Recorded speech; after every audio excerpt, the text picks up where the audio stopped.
la profondeur des analyses. Hein, la profondeur des analyses. Nous respectons le professeur Niamse dans tout le travail qu'il fait, un travail impeccable, mais cette proposition qu'il est venu décrypter de Guillaume Soro, nous, la jeunesse, hein, aussi la jeunesse africaine, nous ne sommes pas d'accord de cette proposition. Il faut que nous soyons clairs. Nous ne sommes pas d'accord sur cette proposition. Et je le dis d'une manière claire. Nous ne sommes pas d'accord. Et je suis convaincu qu'il y a une grande partie aussi des gens qui vont soutenir mes propos selon les arguments que je vais avancer ici dans ce petit direct que je veux faire. Bon. Je vais essayer d'aller très vite sur ce live. Je vais commencer par la page Facebook de Soro Guillaume. Hein. Je vais essayer de zoomer. Hein. Tu vois que j'ai trop zoomé. On va fermer ça. Je vais essayer de zoomer. Hein. Vous voyez dire, ici vous pouvez lire hein, Soro Guillaume. Hein. Comprenez ça, chers amis. Salut à vous. Et je vais essayer simplement de réduire un peu. Hein. Je vais le réduire pour que je puisse avoir la plénitude de la page. Voilà, donc il disait ceci. Ça est même où là? Est-ce que je suis le bon? Je crois, ouais, c'est celui-là. Il a fait hier, donc vous êtes certainement au 17, vous êtes certainement déjà au 18, mais c'est un communiqué qu'il a fait aujourd'hui le 17. Le 17, nous sommes encore au 17, vous êtes déjà à minuit, donc vous êtes déjà dans une nouvelle journée. Vous êtes déjà au 18, nous sommes au 17 ici, 17 juillet 2022. Il disait ceci, communiqué. J'ai appris avec gravité l'arrestation le dimanche 10 juillet 2022. Bon, je vais l'emmener, je vais le bouger. Hein. Je l'emmène sur l'autre écran pour que je puisse avoir mon visage sur vous quand même. Hein. Je ne peux pas vous lire. Voilà. Donc je vais le lire ceci. Il dit, ça c'est Soro Guillaume qui bafoue. J'ai appris avec gravité 10 juillet 2022, Ivoirien à Bamako. La crispation entre les deux pays frères semble n'avoir pas été résolue et laisse craindre un raidissement des différentes parties. J'en appelle au calme et à l'apaisement. Je demeure fermement convaincu qu'une solution diplomatique négociée est possible. Aussi, voudrais-je en appeler à l'implication des chefs d'État hein, togolais, Fort Nassimbe. Voilà, bon, je m'arrête là parce que en fait, je vais vous envoyer le lien. Excusez-moi. Bon, bonjour à tous, je reviens à la charge. Aujourd'hui, nous sommes donc le 18 juillet 2022. Sachez que demain, 19 juillet 2022, Poulcherik Balé, la grande dame militante des droits de l'homme en Côte d'Ivoire, appelle à ce qu'il y ait des villes mortes dans toute la Côte d'Ivoire. C'est-à-dire que c'est l'arrêt hein, de l'activité économique. Voilà. Que personne ne sorte hein, de chez soi ou de chez lui. Hein. Vous restez chez vous en Côte d'Ivoire. Toute la journée de demain, 19 juillet 2022. Voilà, bon. En fait, ce frère-là, j'ai découvert ça comme ça très rapidement hein, cet après-midi. Je ne connais pas, je crois qu'il doit vivre au Canada, si je ne me trompe pas. Il est congolais, je crois, Congo-Brazzaville sans doute. Et puis ceux qui le connaissent suffisamment, qui m'envoient des liens pour que je sache où, alors je ferai des recherches un peu plus tard. Mais en tous les cas, ce qui m'a intéressé chez lui, c'est que voilà, ça c'est la jeune génération, hein, qui est beaucoup plus jeune que moi, naturellement. Mais ce qui est intéressant, c'est qu'en fait, il s'est intéressé aux vidéos faites récemment par le professeur Franklin Niamsi, les panafricains pessimistes, je tiens à le dire parce qu'il est conseiller de Guillaume Soro, et Guillaume Soro lui-même, il a déjà dit qu'il est... Enfin, il n'a pas dit ça comme ça, mais moi j'ai... voilà, vous me connaissez. Bon, en fait, de quoi s'agit-il? Suite à l'arrestation des 49, mercenaires, voilà, mercenaires, originaires de la Côte d'Ivoire, hein, venant de la Côte d'Ivoire pour ayant débarqué à Bamako, au Mali, le dimanche 10 juillet 2022. Voilà. Et bien, suite à ça, Guillaume Soro a posté récemment sur son compte un message qui dit qu'il sollicite hein, les offices de Denis Sassou Nguesso, le franc-maçon, hein, première catégorie d'Afrique en général et l'Afrique centrale en particulier, franc-maçon. Et Soro même, on le sait maintenant, moi je ne savais pas, mais bon, là on apprend, hein. Il est maçon, et c'est même, ceci explique cela. Donc, Guillaume Soro, franc-maçon, il va appeler quelqu'un qui a un grade au-dessus de lui, mais non seulement ça, qui a beaucoup d'argent, hein, Denis Sassou Nguesso, vous voyez. Donc il va faire appel à lui, et puis il demande à un autre franc-maçon qui est Faure Gnassingbé de venir pour négocier les 49, comment dire, soldats là, hein, les Zozos là, qui ont été arrêtés au Mali. Et d'ailleurs, je disais, qu'est-ce que vous faites comme différence entre des mercenaires et puis des djihadistes, hein? Je ne sais pas. Parce que pour moi, c'est la même mission.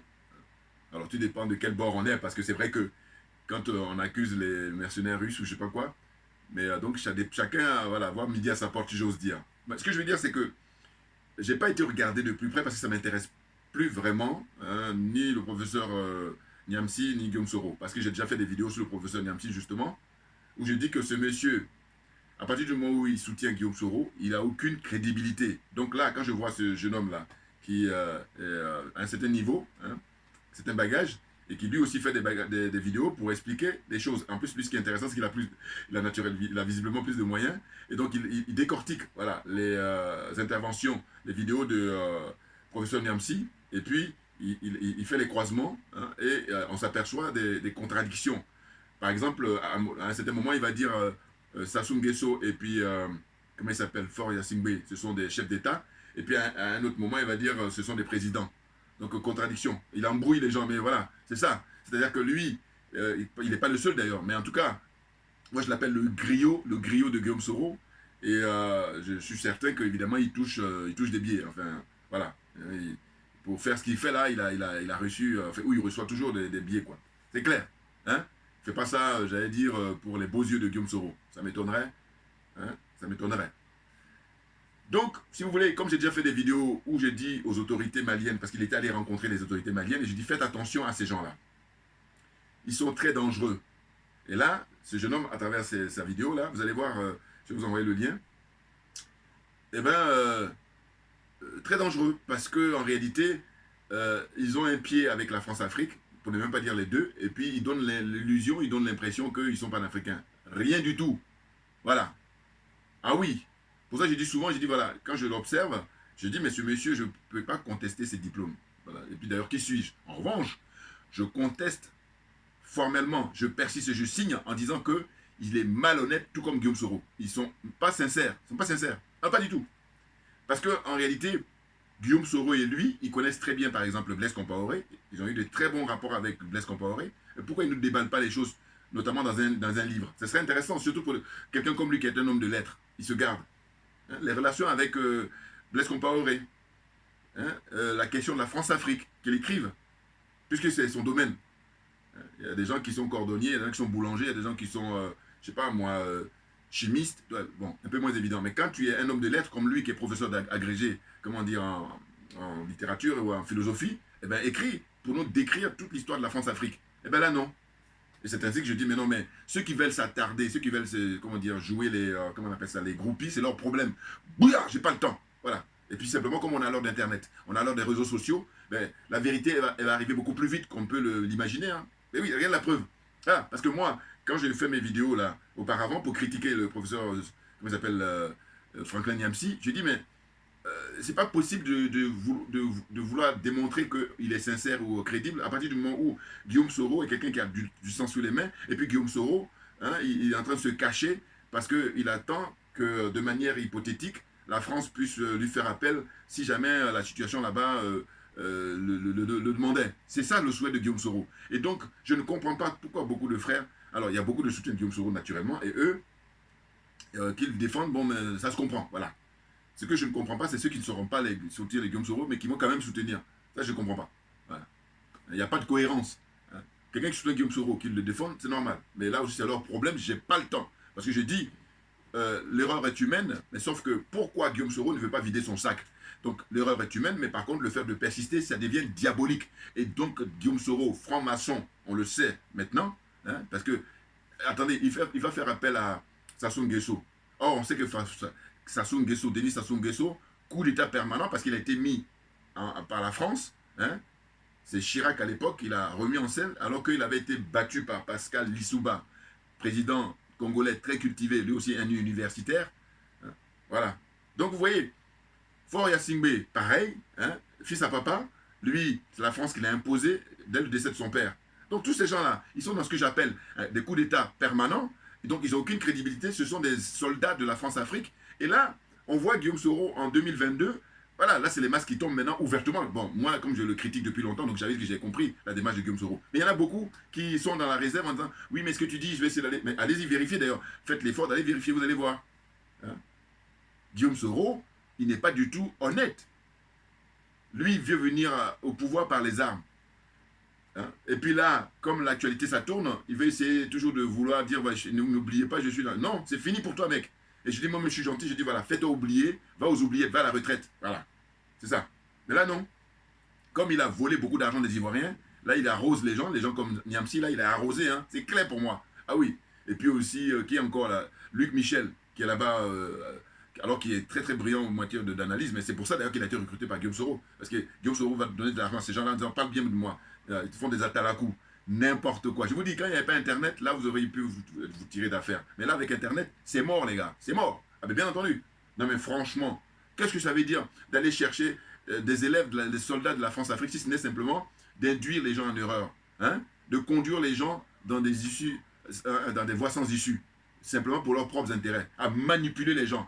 Franklin Niamsi et puis Guillaume Soro. Ah, c'est le même combat. Hein. C'est incroyable. Franchement. Ah, je suis tombé dessus comme ça par hasard. Et c'est d'ailleurs même ça, c'est la force d'Internet. Parce que les choses arrivent de façon aléatoire. Hein, suivant les centres d'intérêt, naturellement. Donc moi, j'ai récupéré ça. J'ai dit, ah, tiens. Voilà. Et quand je l'écoute, ce jeune homme-là, je dis, mais moi, si vous regardez, je vous dis mes vidéos passées, j'ai critique depuis Franklin Niamsi parce que, je veux dire, il faut pas venir là alors qu'on a besoin des gens intègres. Ah ben oui. Parce que si on est dans la démarche de Thomas Sankara, et ce qui est un peu ce qui est le cas d'ailleurs d'Assimi Goïta, puisqu'on dit qu'il a une vie simple, voilà. Ça fait maintenant 1 an qu'il est au pouvoir. Hein? Bon, vie simple, il est resté le même. Donc ça nous intéresse. Et non pas des gens là, il faut aller vérifier les comptes en banque de Guillaume Soro. D'abord, avant qu'il devienne, comment dire, ministre, ensuite Premier ministre, ensuite président de l'Assemblée nationale. Voilà. Vérifier son compte, avant et après. Ou alors Guillaume Soro, son compte, on va dire il y a 15 ans, hein, quand il était étudiant. Et puis là, tout d'un coup, alors on me dira, oui, mais c'est normal s'il devient ministre. Oui, d'accord, mais sauf que, vous savez, il y a des gens qui sont ministres et puis il y a des ministres. Voilà. Comme je dis souvent, je dis, prenez par exemple Mamadou Koulibaly, quand il était président de l'Assemblée nationale de Côte d'Ivoire, hein, sur 2 ans, vous prenez, parce qu'il est resté longtemps quand même en tant que président de l'Assemblée nationale, et puis prenez les 2 ans aussi de Guillaume Soro. Combien? Alors on me dira, oui, mais l'argent ça a été évalué, d'accord, mais il ne faut pas que ça soit dans la disproportion. Or là, ce que je soupçonne et ce que je dénonce, c'est la disproportion. C'est ça. Donc, il faut se dire les choses. Ma religion, c'est la vérité et la justice. Vous comprenez? Donc, je suis très content là que ce jeune homme-là qui dénonce ça. Moi, je ne le connais pas suffisamment. Alors, je ne sais pas si c'est le Congo-Brazzaville ou... je pense que c'est le Congo-Brazzaville, mais j'espère que ce n'est pas quelqu'un qui est indépendantiste pour demander à ce qu'on morcelle encore l'Afrique, parce qu'on estime que c'est déjà trop divisé, 54 pays, 55, ça fait trop. Voilà. Vous voyez? C'est pas possible. L'autre, il va dire, oui, je vais faire appel à Denis Sassou Nguesso. Et puis quand beaucoup de gens ne s'y connaissent pas, ils peuvent dire, ah tiens, c'est une bonne idée. Alors que non, nous qui sommes curieux, là, qui s'intéressons au dossier, on a dit, mais non, c'est quoi ce truc-là? Guillaume Soro fait appel à un truc, mais pourquoi? Non. À croire qu'il n'y a pas d'autres personnes hein, à qui on ne peut pas soupçonner hein, de reproches ou de passé, ou d'être lié à la France-Afrique. À croire que ça n'existe pas. Alors que Dieu se sait s'il en existe. Mais non. Là, il est toujours dans des tactiques, il est toujours dans des trucs comme ça pour essayer de tout faire revenir au pouvoir. Il est très, très dangereux, ce garçon. Hein? Très dangereux, Guillaume Soro. Et oui. Et puis là, comme la Côte d'Ivoire, ils sont pas... Je suis désolé. Je le dis tout le temps, à qui veut l'entendre. Voilà. Parce que je dis, quand on a une maturité politique, eh bien les Guillaume Soro, on devait les emmener aux oubliettes. La plupart des gens. Oh, c'est pas le cas. Vous êtes là. Il y en a qui sont là. Oui, mais vous comprenez, en fait, faut s'unir contre Ouattara. Mais de quoi? Attendez, il ne s'agit pas d'avoir parmi nous des infiltrés. Et Guillaume Soro et comment s'appelle son copain là, Niamsi, ce sont des infiltrés. C'est qu'il faut le savoir. Parce que, d'ailleurs, il y a une schizophrénie parce que lui, il insulte la France-Afrique tout le temps. Et en même temps, il est en contradiction parce que regardez le jeune homme là, ce qu'il est en train de faire comme travail. Si vous le suivez, suivez sa vidéo, hein, qui dure plus d'1 heure là. Justement, il a pris les interventions de Niamsi, hein, ce qu'il a pu dire un jour et puis un autre jour, avec des contradictions, en disant que voilà, il n'ose pas dire président parce qu'il y a des opposants qui ne seront pas contents. Et puis un autre jour, il dit président, ou alors il dit chef d'État. Mais attendez, chef d'État, synonyme de président? Vous vous rendez compte? Et donc, justement, comme il sait qu'il est brillant en rhétorique, hein, c'est, comment on appelle ça, par sa vocation, hein, en tant qu'enseignant, en tant que professeur de langue, hein, de philosophie, hein, professeur de français, et bien là, il brouille les pistes. Voilà. Et je te dis, tout et son contraire. Et les gens qui n'ont pas un niveau très élevé, ou en tout cas qui ne font pas esprit critique, et bien ils gobent. Et à la limite, ils n'y voient que du feu. Et c'est le but. Le but, c'est que vous y voyez que du feu. Bouya! Voilà, on est bon, on surveille de près. Eh oui. Donc je vous dis, moi j'ai fait des vidéos, regardez mes vidéos anciennes. J'ai fait 2 vidéos comme ça, il y en a une même qui est montée à plus de 13 000 vues, où j'ai dit, mais c'est un imposteur, le professeur Niamsi. Bien entendu. Et j'ai dit aux dirigeants maliens, faites attention. Hein, parce que ces gens-là, il faut bien fouiller leur passé et puis bien les sonder avant de les recevoir. Parce que, non, un matin, on se réveille, on commence à sortir le drapeau du panafricanisme. Non mais franchement, hein, c'est des panafricains pessimistes. Donc comprenez bien, c'est la différence. Parce que nous sommes des panafricains convaincus. Une différence majeure. Voilà. Hein? Franchement, n'importe quoi. Je lui dis, moi j'ai pas regardé, hein. J'ai dit ça m'intéressait même pas. Mais c'est parce que quand j'ai vu ce jeune homme-là, le travail qu'il a fait, je regardais, j'ai dit, ah, tiens, voilà. Et du coup, ça me parle. Je dis, bah oui, je crois que j'étais le seul. Je sais bien que je ne suis pas le seul, mais je veux dire que quand là, je vois une vidéo vraiment où il y a, comme lui, il est en train de faire comme je fais, il est critiqué. Et puis derrière, il est honnête parce qu'il dit, mais moi, j'ai rien contre, comment dire, Franklin Niamsi. En revanche, je refuse là sa démarche qui consiste à dire, voilà, mais de toute façon, je vous ai toujours dit, rappelez-vous, je dis, Franklin Niamsi, il va critiquer tous les hommes politiques. Eux tous. La seule personne qui ne va pas critiquer, c'est Guillaume Soro. Un exercice. Vous allez voir qu'un homme politique ivoirien, bon, là l'exemple c'est Charles Blé Goudé, qui est beaucoup plus d'actualité. Charles Blé Goudé, il passe sur les chaînes françaises, et bien là, le professeur Niamsi commence à le charger. Voilà. Traiter de tous les noms, vendus, tout. Et moi, quand j'avais vu ça il y a quelques temps, je me suis dit, mais avant Charles Blé Goudé, comment on appelle ça, Guillaume Soro a déjà été reçu par les médias français, et ça ne date pas il y a 10 ans. Enfin, quoique si, il y a eu il y a 10 ans. Mais on va dire 10 ans, il va dire encore qu'on était dans un truc ancien, donc on va oublier. D'accord. Mais où c'est intéressant, c'est quoi? C'est que je dis, regardez le commentaire qui est fait par le professeur Niamsi sur l'intervention de Guillaume Soro, par exemple, en 2020. Voilà. Parce qu'en 2020, rappelez-vous, zozo qu'il est, ridicule qu'il est, il était le premier à déclarer sa candidature, et c'était sur les chaînes françaises. Hein, France 24, là, RFI. Et là, allez-y en arrière, fouillez dans les archives pour regarder. 2020, hein, donc ça fait 2 ans, même 1 an et demi, puisqu'on n'est pas encore en octobre. Bon. Et bien vous allez voir que il va dire du bien. C'est-à-dire que quand c'est Guillaume Soro qui est invité sur les chaînes françaises, il n'y a rien à dire. C'est, voilà. Non mais franchement, vous êtes malhonnête et c'est terrible. Hein? C'est terrible. Dire des choses comme ça, tout et son contraire. Hein, à dire que Guillaume Soro... En plus, voilà, il y a un truc que j'ai vu là, que le jeune homme a présenté. En fait, il laisse entendre que Guillaume Soro serait le chef de l'opposition en Côte d'Ivoire. Vous voyez, quand je dis que ces gens-là sont très dangereux, mais est-ce qu'il... Dites-moi, quand je vous dis que je fais un concours d'honnêteté intellectuelle, mais Guillaume Soro, à quel moment il est chef de l'opposition? À quel moment? Quel est son électorat? Enfin, je veux dire, bon, son mouvement, la GPS, là, ils sont combien? Par rapport à la Côte d'Ivoire, qui est aujourd'hui, je crois que les dernières... on appelle ça, études faites au niveau de la population, on nous parle de 28 millions d'habitants. Par exemple. Bon. Mais que représente Guillaume Soro aujourd'hui en 2022? Sachant que il y a le PDCI, avec le président Konan Bédié, il y a, comment on appelle ça, le PPACI, hein, du président Laurent Gbagbo. Ça, c'est les 2 gros mouvements qui peuvent, eux, bomber le torche pour dire que nous sommes, hein, le gros de l'opposition en Côte d'Ivoire. Bien entendu. Après, il y a les tout petits partis, hein, dont celui de Charles Blé Goudé et puis celui de Guillaume Soro. Et là, le professeur Niamsi, il ne se gêne pas. Et c'est là où, quand vous écoutez, quand il dit comme ça, il se permet de dire que Guillaume Soro est le chef de l'opposition ivoirienne. Mais là, à un moment donné, tu dis terminus, tout le monde descend, au sens où tu dis, mais s'il y a un minimum comme ça, tu ne peux pas dire la vérité aux gens, mais s'il y a des gros morceaux, qu'est-ce que tu vas leur dire? C'est-à-dire que s'il y a un truc aussi simple, tu ne peux pas le reconnaître, mais quand ça va être complexe, mais là tu es parti pour enfumer les gens, mais grave, grave, enfin je veux dire, n'importe quoi. Ah oui, quand j'ai écouté l'une de ces interventions-là, il disait comme ça tranquillement, Guillaume Soro, le chef d'opposition ivoirienne, en 2022 là. Mais non mais franchement, ça tu vois, c'est insulter, quand j'ai dit l'expression insulter l'intelligence d'autrui, insulter l'intelligence des Africains en général, et puis des Ivoiriens là en particulier. Parce que de manière factuelle, dites-moi que représente Guillaume Soro, hein? Et c'est bien pour ça, parce qu'il sait qu'il est ultra minoritaire, c'est pour ça qu'il ne peut venir au pouvoir que par l'adoubement, quand les Français vont le porter. Voilà, là, en fait, ce qu'il rêve, c'est ce qu'ils ont fait pour Ouattara, et lui, il rêve qu'on fasse ça pour lui. C'est tout. Le paradigme de Guillaume Soro, c'est ça, il n'y a pas autre chose. Dites-moi le contraire, tous ceux qui veulent faire le commentaire. Vous voyez? Donc là, on voit des gens comme ça, hein, qui trompent la jeunesse africaine, mais brillamment, brillamment. Parce que moi j'ai vu, hein, quand j'avais fait ma première vidéo, plein de gens, et pour moi, sans oublier que parmi eux, il y en a beaucoup, beaucoup qui sont des trollers. Voilà, eux, voilà, ils sont payés. Et je dis, les trollers, le service que vous pouvez me rendre, c'est partager mes vidéos. Voilà. Moi je dis, il n'y a pas de saut métier non plus. Et puis ce que j'ajoute, c'est que je dis, pour les trollers, il n'y a rien de pire que l'indifférence. Donc le fait que vous m'envoyez des commentaires pour mes vidéos, c'est que vous n'êtes pas indifférent. Et là, j'ai déjà gagné. Bien entendu. Parce que j'imagine qu'il y a beaucoup, beaucoup de gens qui font des vidéos. Alors, donc vous ne l'envoyez pas partout. Donc là, c'est ça qui est intéressant. Bouya! Voilà, on est parti. Bien entendu. Mais non, mais franchement, qu'est-ce que c'est que ces gens-là? En train de faire des vidéos en longueur de journée, et puis, comme les gens sont fascinés par... il a une facilité de locution, naturellement.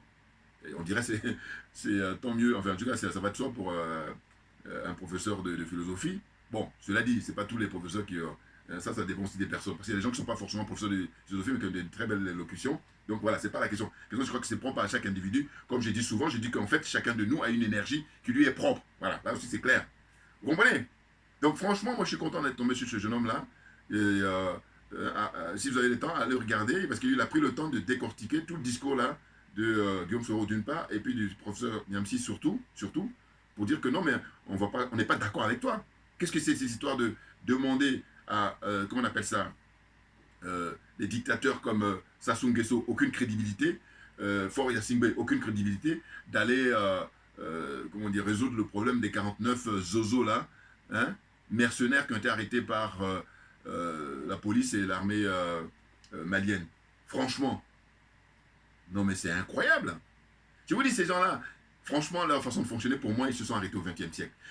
Pourquoi? Mais parce que inconsciemment, dans leurs agissements, ça démontre, bien entendu. Parce que si on dit qu'on est au XXIe siècle et qu'on sait qu'il y a les réseaux sociaux, on sait qu'il y a tout ça, on ne fait pas n'importe quoi.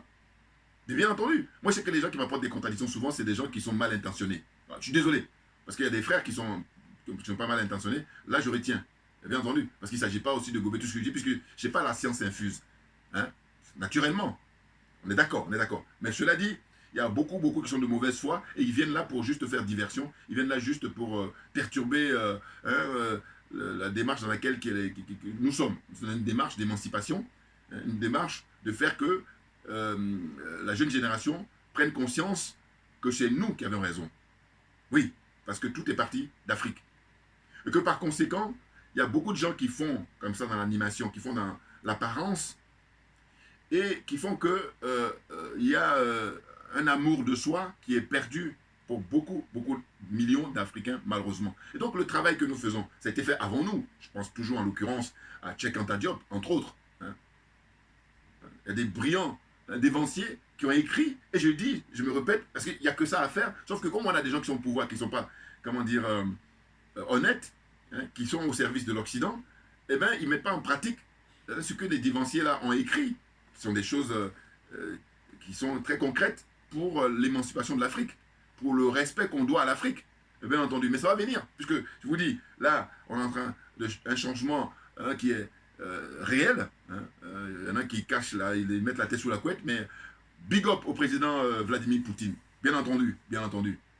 Parce que je dis, il ne faut pas oublier que quand on regarde le bilan, la Russie et l'Occident, avec les États-Unis, la France, le Canada, l'Angleterre et tout ça, hein, les gens de l'OTAN, là, voilà, comment on appelle ça? L'empire du mensonge, et moi j'ai dit la religion du mensonge, j'enfonce le clou, moi.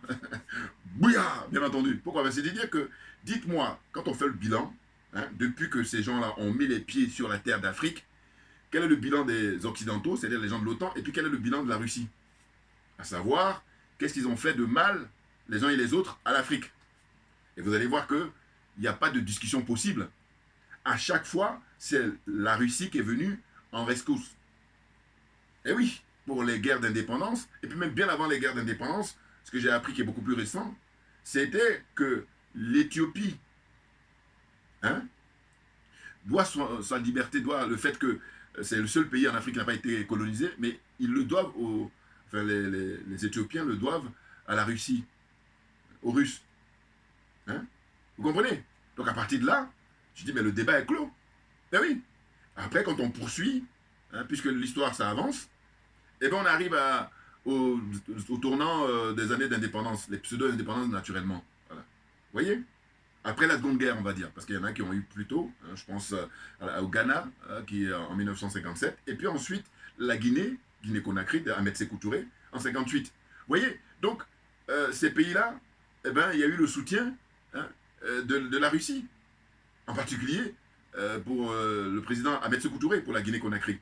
Et puis après, ensuite, quand on avance dans les années 60, 70, on arrive avec le soutien, hein, des pays comme le Mozambique, des pays comme, comment on appelle ça, l'Angola, Angola, oui, ouais, ouais. Et aujourd'hui, regardez la chance que nous avons. Vous regardez sur Internet, sur YouTube, vous regardez Angola, vous allez voir comment ils sont développés. Quand vous comparez avec tous les pays de cette zone-là, la zone des aliénés, la zone des complexés et la zone des corrompus, vous allez voir. Alors que l'Angola a connu plus de 20 ans de guerre civile. Mais grave, hein, c'est-à-dire que c'est... Bon, évidemment, ce que je veux dire par là, c'est que au jeu qui consiste à dire, oui, il y a eu plus de souffrance et tout, bon, on va être factuel. 20 ans de guerre civile, et puis c'était du très lourd. Hein. Ah bah oui. Hein. Très lourd. C'est-à-dire, évidemment, c'était les Russes d'un côté qui soutenaient, hein, un bord, et puis les Américains un autre bord. Et en fait, ce sont les Africains, tout naturellement, sur leur terre, qui ont payé les pots avec des millions de morts, bien entendu, sans oublier les répercussions. Eh oui, les dégâts commis, les dégâts collatéraux, et puis les dégâts commis, les effets secondaires, tout ce que vous voulez pour une guerre. Les guerres, c'est pas je t'emmène des fleurs pour un anniversaire ou pour un mariage. Hein. On est d'accord, on est d'accord. Bon. Donc vous comprenez. Mais aujourd'hui, au XXIe siècle, l'Angola, eh ben, il y a des Brésiliens, il y a des Portugais qui vont là-bas et qui demandent à avoir la nationalité angolaise. Pourquoi? Mais parce que le pays se développe. Et puis, les dirigeants angolais, ils sont très sérieux.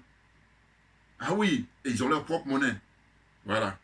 Et quand tu vois les gens qui sont dans le CFA là, et on est en train de se battre, nous autres, hein, puis des gens avant nous aussi, qui sont battus, et là, eux, ils veulent toujours faire le statu quo pour nous maintenir en prison.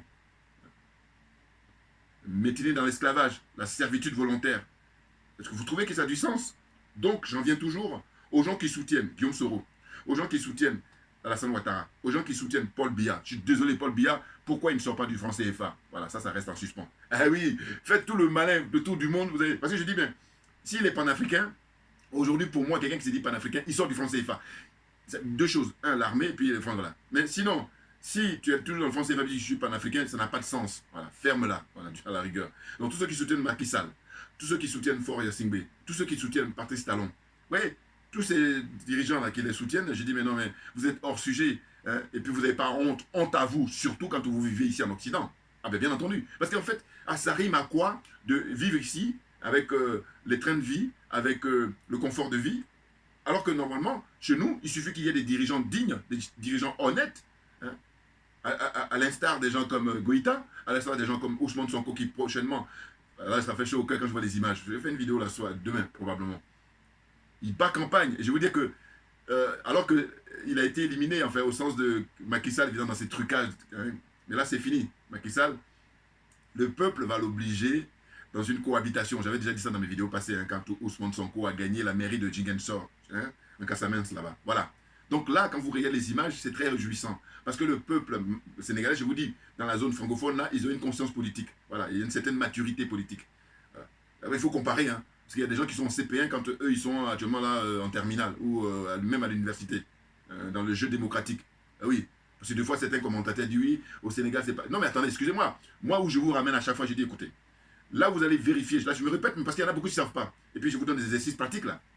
Vérifiez dans les débats parlementaires. Il y en a d'autres, mais il n'y en a même pas. Il n'y a pas de retransmission. Là, c'est difficile. Hein?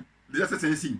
Dès lors qu'il n'y a pas de retransmission, bon, là, il est éliminé. Là même, c'est moins 100. Voilà. Parce que je dis que quand tu donnes 0, tu ne peux pas de points à rattraper. Alors que là, moins 100. Voilà. Donc, et puis la sélection va être très, très rapide. C'est-à-dire que si vous voyez, prenez pays par pays, là, les 15, là, y compris les Comores, là, vous regardez chaque pays, est-ce que les débats sont télévisés?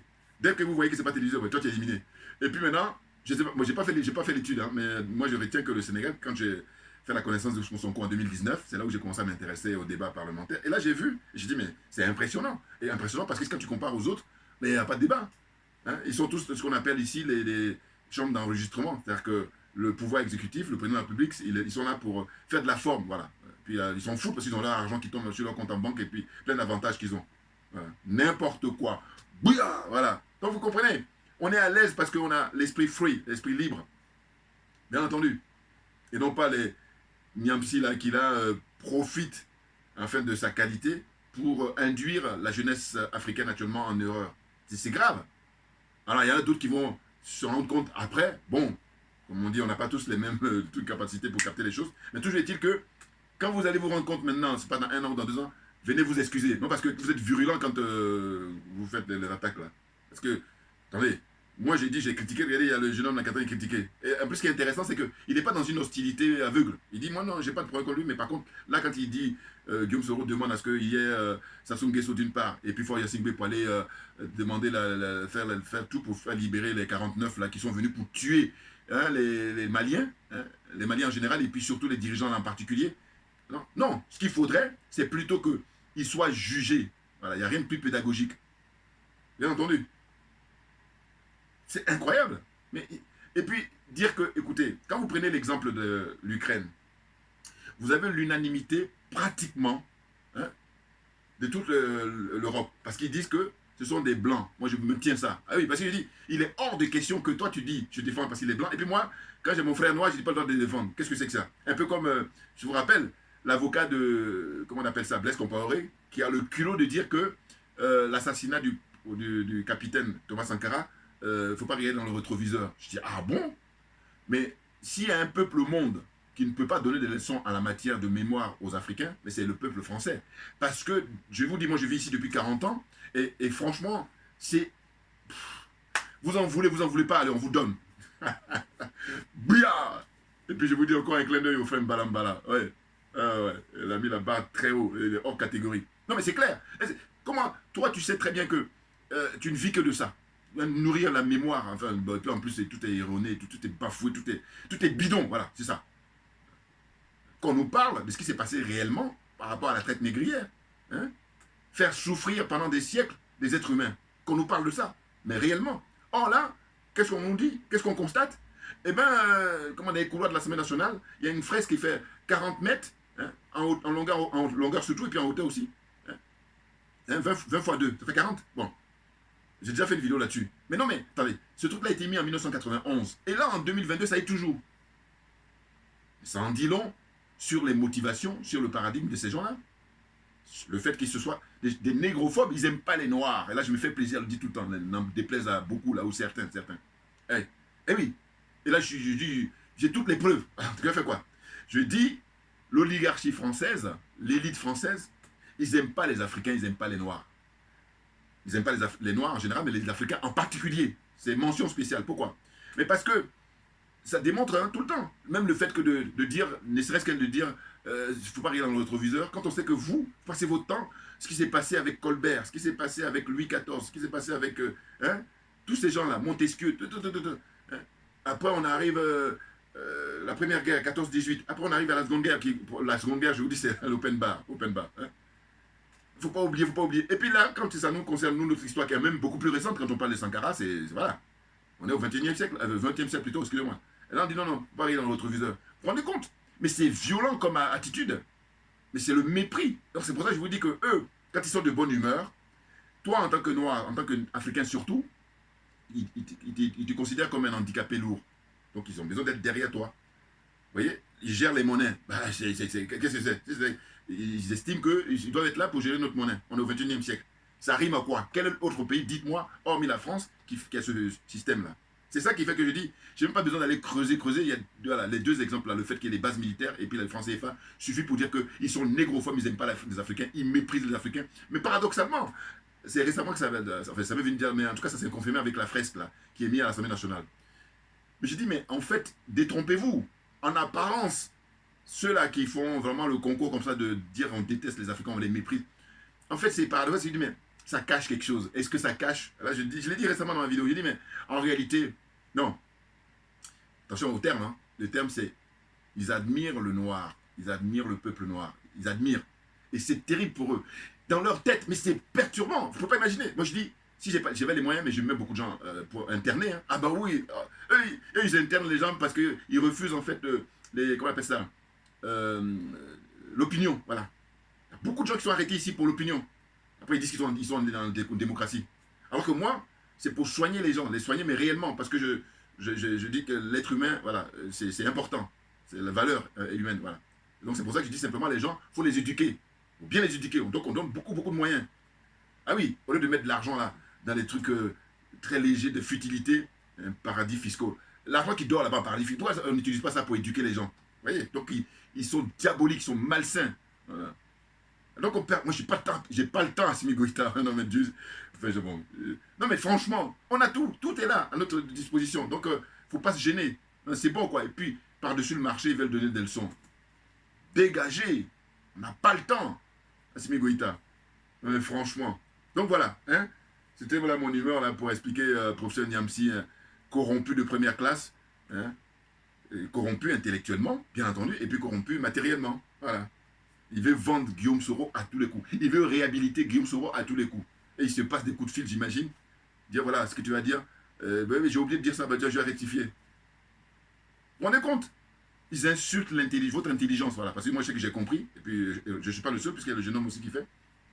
Dès lors que tu détectes leur manœuvre, là, voilà, alors que si tu continues à chercher, alors que c'est flagrant, hein, ce qu'ils font là, je dis non, les masques sont tombés depuis. On est aidé par les images d'archives. Il y en a même une fois qui m'a dit, oui, mais de toute façon, il a déjà dit. Il a dit quoi? Que les rapports qu'il entretient avec Guillaume Soro, avec, comment on appelle ça, Blaise Compaoré, hein? C'est quand même fou. J'ai dit, comment quelqu'un qui est un littéraire, hein, tu lui demandes d'écrire, mais c'est vraiment le service minimum. Demander ça à un littéraire. Surtout à ce niveau-là, hein, qui enseigne en tant qu'universitaire. Voilà. Donc s'il ne le fait pas, c'est que pourquoi il ne le fait pas? La question qu'il faut se poser, les bonnes questions. Il ne le fait pas parce qu'il sait très bien que on va avoir, comme dirait l'autre, le cul en l'air. Bien entendu. Donc arrêtez un peu d'être de mauvaise foi comme ça et puis soutenir ce qui est insoutenable. Voilà. J'ai dit, je maintiens, j'ai dit que je persiste et signe que si il disait publiquement qu'il n'est plus avec Guillaume Soro, là, il commence à revenir sur le droit chemin. Sachant qu'il faut bien vérifier parce qu'il y a son passé qui est là. Ah oui, je suis désolé. Ah bah oui, non mais attendez. On ne peut pas mettre au même niveau les gens qui ont un passé où il n'y a rien à signaler, puis d'autres, ils ont... Parce que Guillaume Soro a du sang sur les mains, et lui, il soutient Guillaume Soro. Donc, d'une certaine façon, il a du sang sur les mains indirectement. Ah oui, franchement. Voilà ce que j'avais à dire aujourd'hui, là, et on lâche rien, parce que c'est nous qui avons raison. Merci à vous tous pour votre attention, et à très bientôt. Merci bien.